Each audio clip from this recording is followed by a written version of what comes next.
Good afternoon, and welcome to the Texas General Land Office Community Development and Revitalization Division's 2016 Floods webinar. My name is Jerry Rahm, and I'm a subject matter expert on the housing side of our division's long-term recovery activities. This webinar was produced by the staff that produced the state 2016 Floods application and the state's 2016 Action Plan. As you know, the State Action Plan is the blueprint for the GLO's administration of the federal disaster recovery funds allocated to Texas. All right then, let's go ahead and get started. If you are viewing this on your computer, you should be looking at the first slide titled Welcome. We are the Texas General Land Office Community Development and Revitalization Division. Since that's quite a mouthful, we usually refer to ourselves as CDR. Our Commissioner, George P. Bush, has summarized our division's mission by saying that we work to rebuild communities, to put Texans back in their homes, and to help businesses recover after the trauma of disaster. As many of you know, the GLO is the state agency designated to administer all federal disaster recovery funds allocated to the state after a presidentially declared disaster by the U.S. Department of Housing and Urban Development, commonly referred to as HUD. At the bottom of this first slide, you will see the internet address for the section of our website that contains all the relevant information about the 2016 flood allocation, including the 2016 flood application itself and its guidebook. Okay, let's talk a little bit about eligibility. Obviously, the first question is whether or not your community is even eligible to apply for a portion of the $40 million in 2016 CDBG-DR recovery funds. The question is answered primarily by being able to satisfy two important criteria.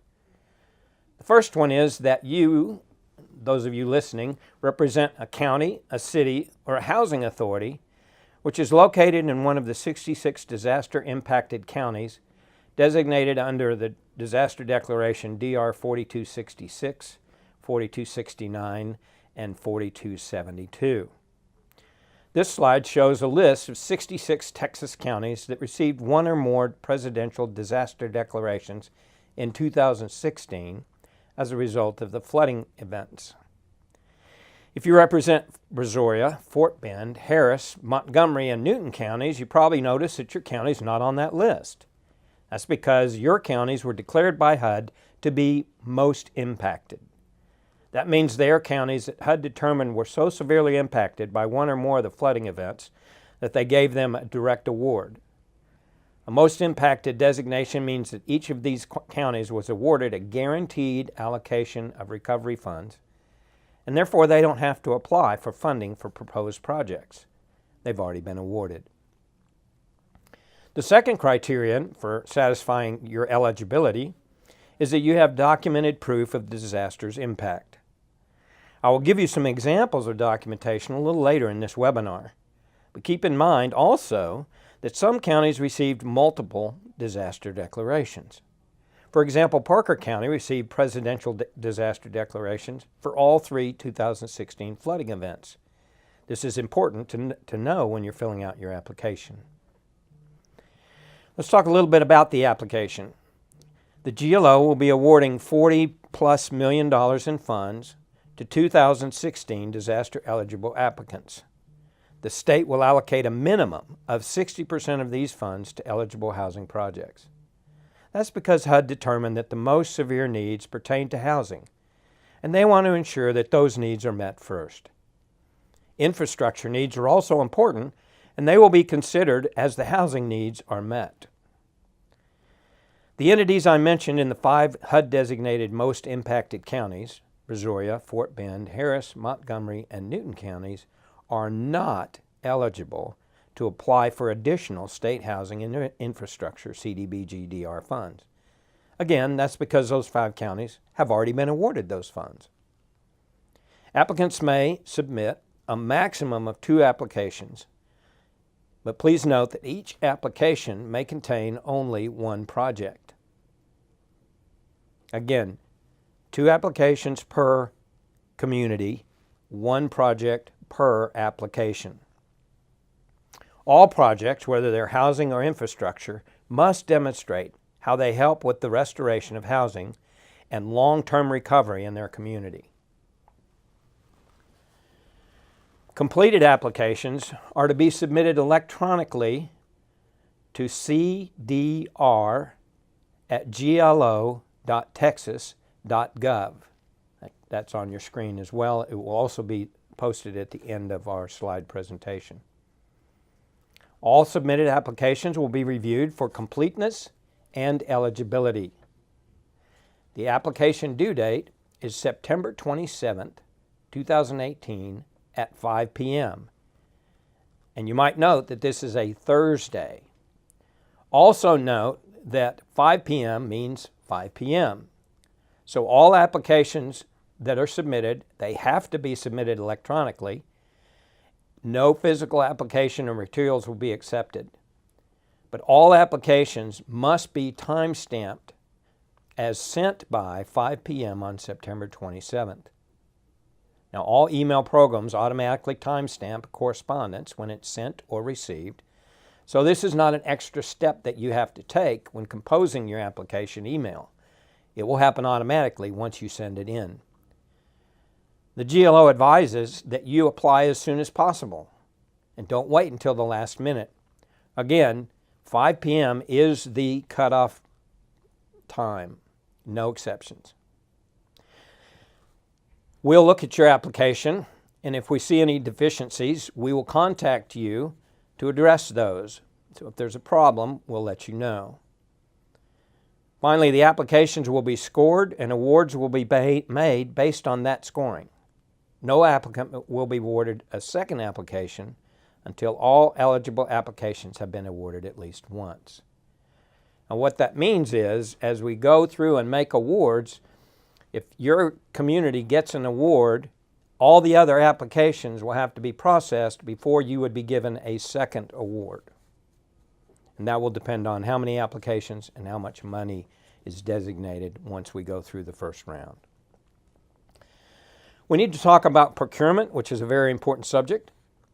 Subrecipients, applicants, that's you, must procure goods and services using the federal procurement and contract requirements, which are outlined in 2 CFR 200.318 through .326. A single vendor may be procured to both assist in the preparation of an application and to perform work under the grant, should one be awarded. That is, they can work as a grant administrator. What this means is you can have one vendor do both jobs. They can submit your application, and if you're awarded, they can then administer your applications. However, if that vendor is going to help you with your solicitation, you need to procure them to do so before they start on your application. That means that in your procurement, it should clearly identify both the preparation of an application and the grant administration services within the solicitation document. The solicitation must take place prior to the initiation of the application process, and it must comply with 2 CFR 200.318.326. This is very, very important to note. If you use them and you want to pay them as part of your application, you must procure them before your application is prepared. Notice that a copy of your procurement policies and procedures must be submitted with your application. A little more on this later. Each CDBG-DR project that's awarded must meet one of the following HUD-designated national objectives to be eligible for an award. Those objectives are either benefiting low to moderate income persons, preventing or eliminating slum or blight, meeting urgent need. A project might actually meet more than one of those, but it has to meet at least one. We'll talk just a little bit about application guidelines. The minimum project application amount is $100,000. The maximum project application amount is $2 million. Again, you may submit only one project per application, and a maximum of 2 applications may be submitted. Let me talk just a little bit about what a project is and isn't. For example, your project might be street improvements. And while that project may cover multiple streets throughout your community or your area, multiple streets are still considered only one project. It's a street project. On the other hand, you can't submit a street project and sewer plant improvements on one application, even if they're in the same community, because those would be considered separate projects, a street project and a sewer plant project. There's more information about this in the guidelines, the application guidebook, on our website at texasrebuilds.org. To be considered, your project must meet all 4 of these criteria. You must be an eligible applicant. That means that you're in one or more of the disaster-designated areas. Number 2, the project must be an eligible activity. It must meet the HUD guidelines. Number 3, you must identify the beneficiary population it assists. Whom is your project helping? And lastly, it must meet one of the national objectives we mentioned earlier. Each application will be scored using the 2016 housing scoring criteria. So let's talk a little bit about how that scoring works. Here's how you will be scored in your application, the amount of points that are awarded and what they're awarded for. You get 10 points based on your application and your community's rate of FEMA public assistance, also known as PA, per capita. So what is the applicant's rate of FEMA public assistance per capita? Up to 10 points. Does your project meet the low to moderate income HUD National Objective, also known as LMI? That's worth 35 points. Was the was your community included in one or more of the disaster declarations, 42, 66, 69, and 72? You get 5 to 20 points on that, and that's a little confusing, so let me try to explain it a little bit. Basically, this means you have to be included in one of these declarations to even be considered, and because you're in one of those declarations, you get an automatic 5 points. If you're not in any of those, your application will be rejected. So just by being in the declaration and submitting an application, you get 5 points. If your community is named in 2 of those declarations, you actually get 15 points. And if you're named in all 3 declarations, you get a total of 20 points. Another score is what is your applicant's county social vulnerability index, the SOVI score. That's 15 points. What is the change in employment from the first quarter 2016 to the first quarter 2017 for the applicant's county or area? That's worth 10 points. Obviously, that means points are awarded based if you can demonstrate that you had a decrease in employment from 2016 first quarter to 2017 first quarter.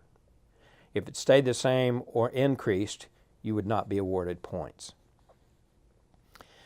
Are you leveraging funds from other sources? That's worth 5 points. And please note that 2015 CDBG-DR funds are not eligible to be used as leverage for scoring purposes. Are you a public housing authority? That's worth 5 points. So if a public housing authority submits the application, that's an additional 5 points. Finally, there is a tiebreaker. If for some reason community is tied in the amount of points that they were awarded, the tiebreaker would be what is the poverty rate of the Census Bureau's geographic area? This means in your target's population, your target's geographic area, what is the poverty rate? There are some additional things to pay attention to if you're submitting an infrastructure application. How do you document beneficiaries for an infrastructure project? First of all, you must identify the project target area. You need to submit a map that includes the target area, the sites where they're going to be, census tracts, block groups, all of that clearly delineated on the map that you submit. You must use census data, the 2016 LMISD data or surveys. By the way, LMISD refers to low to moderate income individuals. So you need to submit that data with your application. You need to submit the total beneficiaries for your project, as well as the total low to moderate income beneficiaries. So segregate those.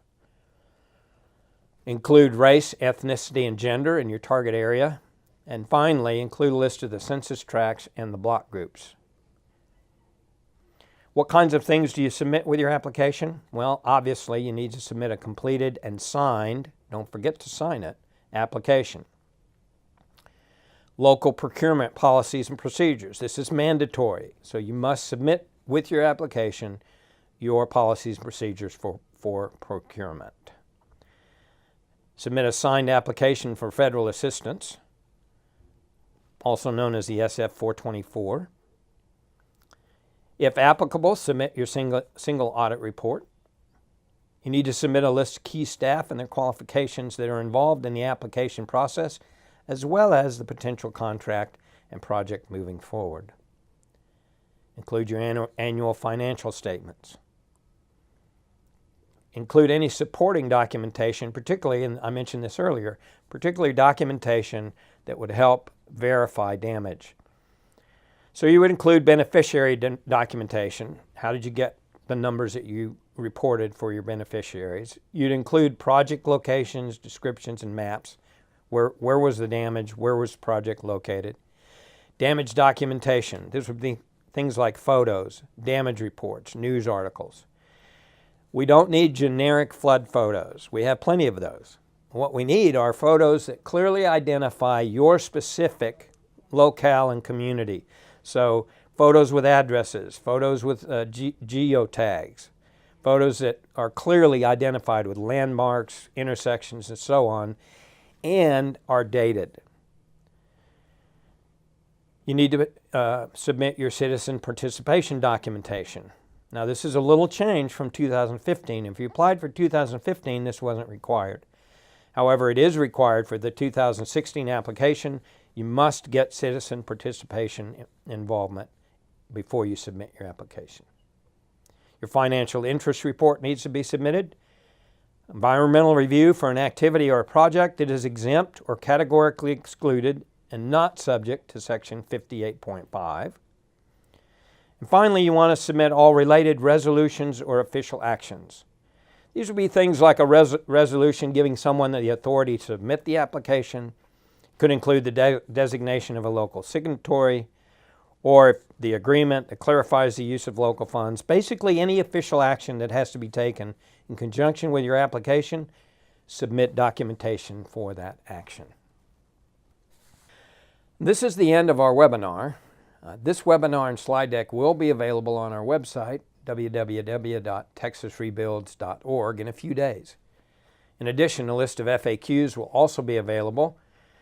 And please know, always, our staff is available to answer any questions you may still have. Simply contact us, and the contact information is there on your screen. We want to thank you for listening to our presentation today, and good luck as you rebuild your community.